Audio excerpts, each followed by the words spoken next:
और यूपी चुनाव में कांग्रेस के सामने बड़ी चुनौती है। यूपी कांग्रेस को मिल नहीं रहा मजबूत प्रत्याशी।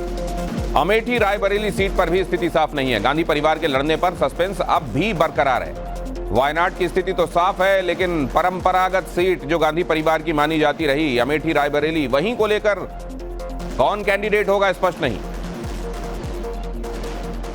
जहां 50 साल से उनकी एक हुकूमत रही है, जहां पर उनका नाम है, रुतबा है, शोहरत है, क्या वहां आज गांधी खानदान का कोई भी व्यक्ति अकेले अपनी पार्टी के सिंबल पर लड़ने की क्षमता रखता है या रखती है?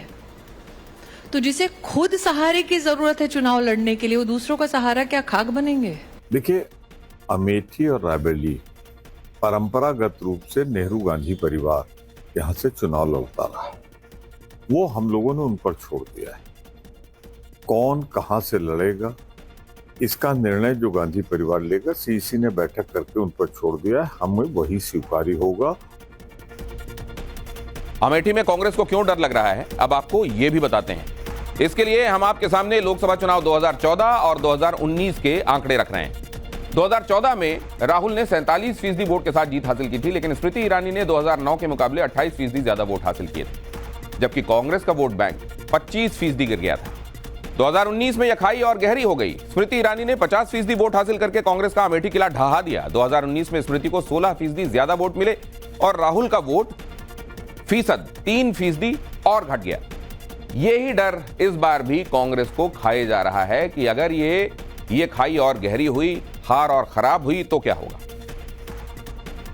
एक तरफ राहुल गांधी मुस्लिम बहुल वायनाड से चुनाव लड़ रहे हैं, तो दूसरी तरफ मौलाना सज्जाद नोमानी की राहुल गांधी को लिखी चिट्ठी सामने आई। राहुल को लोकतंत्र विरोधी ताकत से लड़ने की सलाह दी। भारत एक नाजुक मोड़ पर है, मौलाना नोमानी ने कहा है। भारत को नकारात्मक शक्ति से खतरा है। मौलाना नोमानी का कहना है कांग्रेस के कई लोग राहुल गांधी के साथ नहीं हैं। राहुल और कांग्रेस मुसलमानों के पक्ष में आए। निश्चित तौर से राहुल जी सर्व समाज की बात करते हैं, सबको साथ लेकर चलने की।